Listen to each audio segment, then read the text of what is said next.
राधे राधे छोटा भाई, सब ध्यान देगा। तुम लोग जो है कि एक बार कमेंट में श्रद्धा भक्ति से राधे राधे लिख दो, तब देखो तुम लोगों को सवाल कैसे समझ में आता है। यह है तुम्हारा कक्षा 8 सवाल नंबर 15 एक्सरसाइज 4.1। बुझा कि नहीं बुझा? सवाल कहता है कि दो उदाहरण लेकर, अपने मन से लेना है उदाहरण, ठीक हो। दो उदाहरण लेकर दिखाइए कि सभी विषम प्रकृत संख्याओं का घन विषम होता है, ठीक है ना। अपने लोग जो है कि करते हैं, कुछ ले लो, दो को लेना है लेकिन कुछ, और याद रहे तुम लेगा विषम संख्या। हम तुम लोगों को ऐसे लिख करके दिखाते हैं, 1 2 3 4 5 6 7। इसमें एक जो है विषम है, बुझा कि नहीं बुझा? विषम। दो है तुम्हारा सम, बुझ रहा है। एक को छोड़ करके सम विषम होते जाएगा, ठीक। विषम सम, ये हो गया तुम्हारा विषम। फिर उसके बाद ये हो गया तुम्हारा सम। उसके बाद फिर हो गया तुम्हारा कौन सी विषम, देख रहा है ना। इस तरह से तुम्हारा आते जाएगा, फिर सम हो जाएगा। एक को छोड़ करके एक विषम हुआ, दूसरा सम, फिर विषम, फिर सम, फिर विषम, फिर सम, इस तरह से होते जाएगा। ये भी तुम्हारा कौन सी है? विषम है। मुद्दा समझो। अब इसमें से कोनो दो गो विषम संख्या उठा लो, ठीक है ना। हम देखो उठाते हैं, एक उठाएंगे, उठा लिए एक, अपने मन से ले रहे हैं। एक दो गो एग्जाम्पल, एगो ले लिए। एक लेने के बाद कहता है इसका घन कीजिए। घन मतलब होता है कौन सी? क्यूब। क्यूब बोले तो पावर 3। इसका पावर जब 3 करेंगे, अच्छा यहाँ पे हम तुमको देखो दिखाते हैं। हम एक लिए हैं, ये तुम्हारा कौन सी है? विषम है कि नहीं है? ये तुम्हारा हो गया विषम। अच्छा, इसका जब हम क्यूब करेंगे, इसका कौन सी करेंगे? क्यूब। कौन सी होगा? एक। होगा कि नहीं होगा? अच्छा, जो प्राप्त हुआ वो भी कौन सी है? तुम्हारा विषम है कि नहीं है? फिर देखो अपने लोग उठा लो, फिर कौन सी? विषम में 3 को उठा लो। 3 उठा लिया जाए, 3 तुम्हारा विषम है। और इसका करो क्यूब, कहता ना है घन करने के लिए, इसका किए घन। अच्छा, इसको जब 3 बार गुना करेंगे तो ये कौन सी होगा? 27। 3 तिया 9 तिया कौन सी हो गया? 27। अच्छा, ये भी तुम्हारा जो प्राप्त हुआ वो भी कौन सी है? विषम है कि नहीं है? फिर अपने लोग इसी तरह से एक बार फिर ले लेते हैं, कौन सी? 5। कहता है 2 गो लेने के लिए, हम तुमको 3 गो लेके दिखाते हैं। फिर 5 ले लिए। अब 5 भी है तुम्हारा विषम, और 5 का कर दो क्यूब। और 5 का क्यूब करने का अर्थ है कि 5 को 3 बार गुना करना है, तो ये हो जाएगा तुम्हारा कितना? 125। और ये जो प्राप्त हुआ ये भी तुम्हारा कौन सी है? विषम है। तो मतलब इस तरह से जितना भी तुम विषम संख्या लेगा उसका घन करेगा तो जो प्राप्त होगा वो भी विषम में होगा। तो ये तुम्हारा सवाल इस तरह से फाइनल हो गया। अब अपने लोग सवाल चलते हैं, कितना नंबर? 16 नंबर। ध्यान दो भाई, अपने लोगों को 15 नंबर में कहता था विषम, और 16 नंबर में कहता है सम। फिर से समझो, हम सवाल पढ़ते हैं। दो उदाहरण लेकर दिखाइए कि सभी सम संख्याओं का घन कौन सी होता है? सम होता है। तो अब की बार अपने लोग पहले लिए थे अपने लोग विषम को, अब लेंगे कौन सी को? सम को। जितना भी सम है उसको लेना है, ठीक है ना। मुद्दा समझो। अपने लोग सॉल्व लिख दिए हैं। अच्छा, यहाँ पे दे दो सम। जो लेंगे वो जो होगा सम संख्या होगा। हम ले लेते हैं कौन सी? दो। दो कौन संख्या है? सम संख्या। और सम का इसका करो तुम कौन सी? घन। घन मतलब कौन सी? क्यूब। 2 का क्यूब करेंगे तो कौन सी होगा? प्राप्त 8। अच्छा, जो प्राप्त हुआ वो कौन सी हुआ? सम है। बुझा कि नहीं बुझा? सम का घन किए तो प्राप्त भी तुम्हारा सम हुआ। अच्छा, इसी तरह से अपने लोग ले लेते हैं फिर कौन सी? 4 ना। 4 ले लो। अब 4 लेंगे तो 4 का क्यूब तो करना होगा, नहीं करेगा? अब 4 का क्यूब होगा तुम्हारा 64। 4 का क्यूब कौन सी हो जाएगा? 64। और 64 कौन संख्या हो गया? सम संख्या। कोई तकलीफ? अच्छा, फिर अपने लोग इसी तरह से ले लो कौन सी? 6। 6 कौन संख्या है? सम संख्या। सम संख्याओं के सीरीज में आ रहा है। फिर इसका 6 का क्यूब करेगा। 6 का क्यूब कौन सी होगा? 216। और 216 हो गया, ये भी तुम्हारा कौन सी है? सम संख्या। इस तरह से तुम जितना भी सम संख्या लेगा और उसका घन करेगा तो प्राप्त जो होगा वो तुम्हारा सम ही होगा। फाइनल हो गया। तो भाई वीडियो को ध्यान से देखना, तब जाके समझेगा। ध्यान दो भाई, ये है तुम्हारा सवाल नंबर 17। ठीक हो, कहता है यदि किसी घन की एक भुजा 15 मीटर हो तो उस घन का आयतन ज्ञात करें। ये पूछ रहा है। सबसे पहले अपने लोग यहाँ पे बना लो घन, सॉल्व कर दिया जाए। और हम बना लेते हैं घन। और अपने लोग है बात को ध्यान में रखना कि घन तुम लोगों को दिमाग में आता होगा। तुम लोग यदि लूडो गोटी पढ़ा होगा, लूडो गोटी खेला होगा, तब जो जिसपे 1 2 3 4 5 6 लिखा रहता है ना अंक, वही है ये।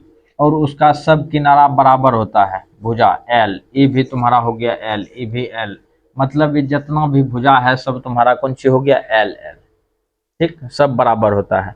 और इसका एक किनारा दिया हुआ है तुम्हारा 15 मीटर। कितना मीटर, 15 मीटर, स्पष्ट कहता है एक भुजा 15 मीटर है।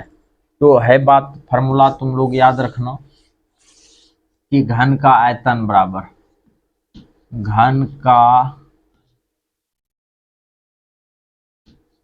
घन का आयतन, आयतन बराबर होता है एल क्यूब। ठीक हो। अच्छा, एल अपने लोग एल माने हैं तो एल क्यूब दिए हैं, ए मानते तो ए क्यूब देते। ठीक ना, यहाँ पे लिखेंगे अपने लोग, चूंकि घन का आयतन बराबर हो गया एल क्यूब। और एल का मान है तुम्हारा कितना, 15 मीटर, यही ना है 15 मीटर। अच्छा, 15 को 3 बार गुना करेगा, 15 एम गुना 15 एम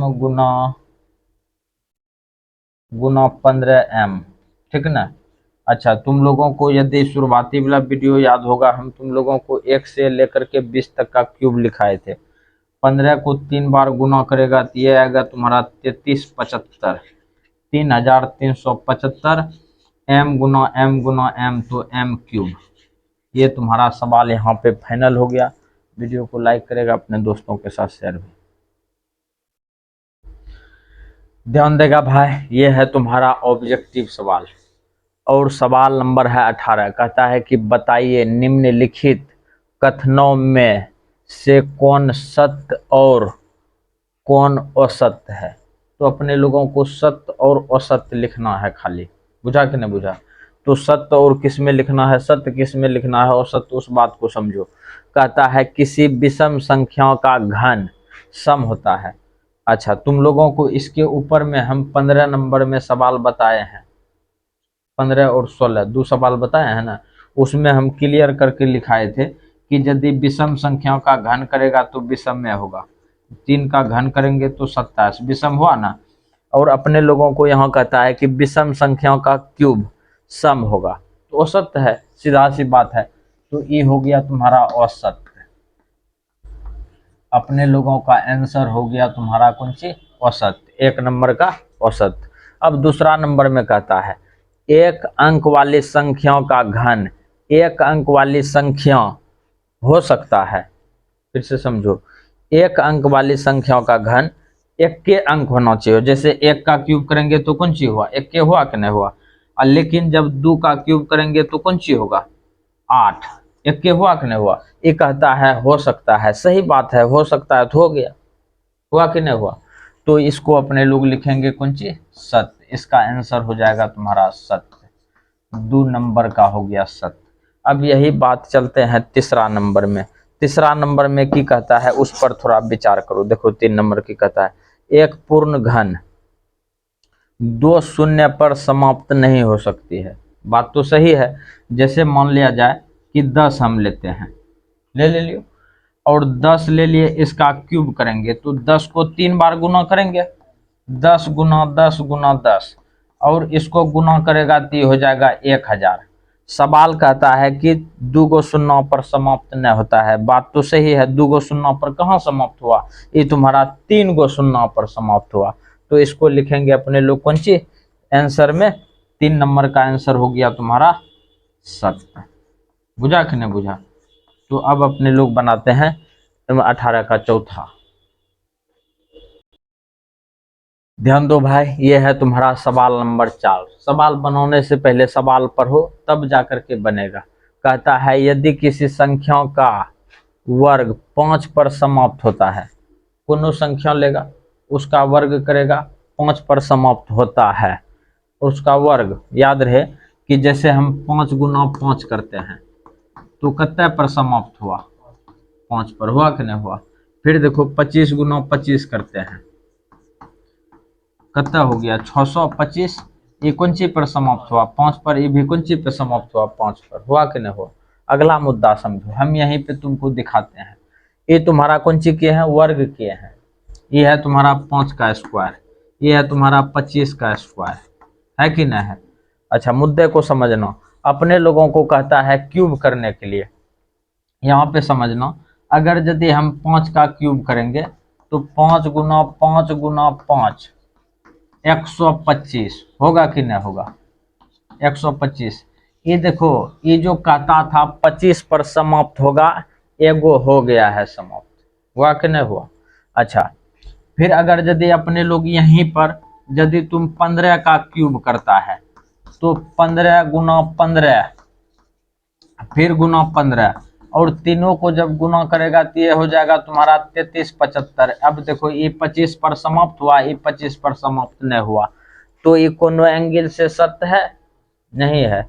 तो अपने लोग इसका आंसर लिखेंगे कौन सी, असत्य। ये कथन तुम्हारा असत्य है, ठीक हो। अच्छा, अगला मुद्दा समझो, है तुम्हारा फाइनल हो गया इस बात से। अब यहाँ पे तुम लोगों को हम थोड़ा संतुष्ट करते हैं। कहता है 2 अंकों की संख्या, तुम 2 अंक का कोनो संख्या ले लो, याद रहे उसमें अंक होना चाहिए 2।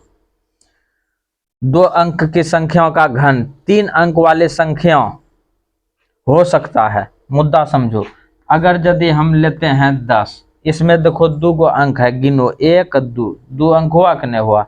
फिर इसी तरह से ले लेते हैं अपने लोग कौन सी, 11, 11 लिए कि नहीं लिए।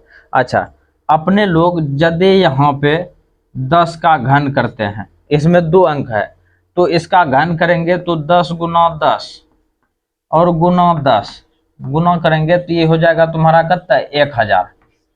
अच्छा, मुद्दा समझना, ये हो गया तुम्हारा कितना, 1000। सवाल कहता है कि 3 अंक वाली संख्या हो सकता है, लेकिन यहाँ हो रहा है 4 अंक, 1 2 3 4 अंक। यदि यहाँ पे 10 का हो रहा है 4 अंक तो 11 का करेंगे तो भी तो 4 अंक होगा। और यहाँ पे कहता है कि 3 अंक पर समाप्त होता है, तो ये भी तुम्हारा कौन सी है, असत्य है। बुझा कि नहीं बुझा, ये भी तुम्हारा हो गया असत्य। इस तरह से तुम्हारा 5वां नंबर भी फाइनल। ध्यान दो भाई, कहता है अपने लोगों को ऐसा कोई पूर्ण घन नहीं है जो 8 पर समाप्त होता है। ये कहता है कि पूर्ण घन नहीं है, मुद्दा को समझो। ये कहता है कि ऐसा कोई पूर्ण घन नहीं है जो 8 पर समाप्त होता है, लेकिन है। जैसे हम 2 का क्यूब करते हैं तो कितना हुआ, 8 पर समाप्त हुआ कि नहीं हुआ। फिर अपने लोग 12 का क्यूब करते हैं, 12 का क्यूब करेगा, इसको 3 बार गुना करेगा, 12 गुना 12 गुना 12, ये हो जाएगा तुम्हारा 1728। अच्छा देखो, ये भी 8 पर समाप्त हुआ, ये भी 8 पर समाप्त हुआ, हुआ कि नहीं हुआ। लेकिन सवाल कहता है ऐसा कोई पूर्ण घन नहीं है जो 8 पर समाप्त होता है। ये तो समाप्त होता है, इसका मतलब है कि ये असत्य है। अब अगला मुद्दा समझो, कहता है 2 अंकों की संख्या का घन में 7 या अधिक अंक हो सकता है। याद रहे, 7 अंक या उससे अधिक का बात करता है। बात को समझो, अगर यदि हम इकट्ठे 90 को लेते हैं, किसको लेते हैं, 90 को, और यहाँ पर देखो 9 का क्यूब होता है तुम्हारा कितना, 729। अब देखो 3 जीरो इस पर बैठा दो, क्या गो जीरो बैठाएगा, 3 गो, और इसका गिनती करो तो क्या गो होता है, 6 गो। लेकिन ये क्या गो कहता है, 7 या 7 से अधिक का बात करता है। लेकिन जब यहाँ पे 100 का क्यूब करते हैं तब जाकर के अपने लोगों को 1 पर दे दो क्या गो जीरो, 6 गो जीरो, अब हुआ इस पर जो है कि इसमें आया 7 अंक। अब इससे नीचे जितना भी 2 अंक वाला लेगा वो होगा 6वें अंक, तो ये भी तुम्हारा हो गया औसत। इस तरह से तुम्हारा पूरा वीडियो जो है कि 18 नंबर का 7 सवाल समाप्त होता है। भाई वीडियो को लाइक करेगा, अपने दोस्तों के साथ शेयर भी।